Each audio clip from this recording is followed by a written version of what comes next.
গত 17 তারিখে সন্ধে 6:30 নাগাদ বেরিয়ে গেছিলাম বাড়ির থেকে, কিন্তু সন্ধে 6:30 হলেও দুবাইতে কিন্তু তখনও পুরোপুরি রোদ থাকে। মানে গরমের সময় 7:30টার সময় একদম দিন থাকে। তো দুপুরে রান্নাবান্না করে খেয়ে দিয়ে বেরিয়ে গেছি। আর ওই যে দেখুন অরি ঘুমিয়ে গেছে সিটে। তো আমরা বেরিয়ে গেছি এয়ারপোর্টের উদ্দেশ্যে। আমি আর অরি ইন্ডিয়াতে যাচ্ছি। হঠাৎ একটা দরকারে আমাদের যেতে হচ্ছে, কিন্তু আদি এখানেই থাকছে, যেহেতু আদির স্কুল আছে আর ওর বাবার কাজকর্ম আছে, তাই জন্য আদি আর ওর বাবা যাচ্ছে না, আমি আর অরি যাচ্ছি।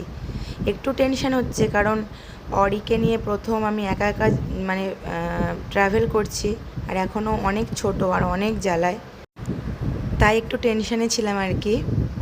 তো যাই হোক, এয়ারপোর্টে এসে গেছি, দাঁড়িয়ে গেছি লাইনে, আর প্রচুর ভিড়। বোর্ডিংয়ে এত ভিড় ছিল তা বলার মতো না। আমরা ঠিকঠাক টাইমে এয়ারপোর্টে পৌঁছালেও বোর্ডিংয়ে মানে বিশাল লাইন পড়েছিল।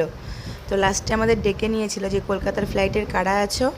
তো সেভাবেই সবার মানে ওইখানে তো অনেক দেশের ফ্লাইট ছিল একসাথেই, দুবাইয়ের বিভিন্ন দেশে যায় ফ্লাইট। তো আমাদের ডেকে নিয়েছিল, সেভাবে তাড়াতাড়ি বোর্ডিং করে ঢুকে গেছিলাম।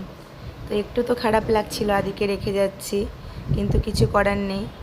সিবিএসসি বোর্ডের এখন 82% অ্যাটেন্ডেন্স মাস্ট, তো তার জন্য ওকে নিচ্ছি না। তো বসে গেছি, সমস্ত কাজকর্ম ফর্মালিটি সব কিছু সেরে আমরা বসে গেছি ফ্লাইটে। আর অরিকে এখনও সিট আলাদা প্রোভাইড করে না, আর কদিন পর থেকেও সিট পাবে। তো এত দুষ্টু, এত জ্বালিয়েছে, আমি যে কীভাবে ওকে নিয়ে প্লেন অবধি এসেছি।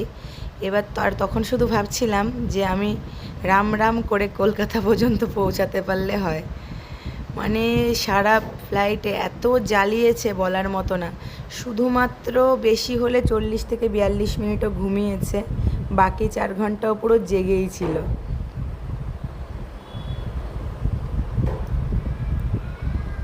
আমি আর অরি বসে গেছি অনেকক্ষণ আগেই।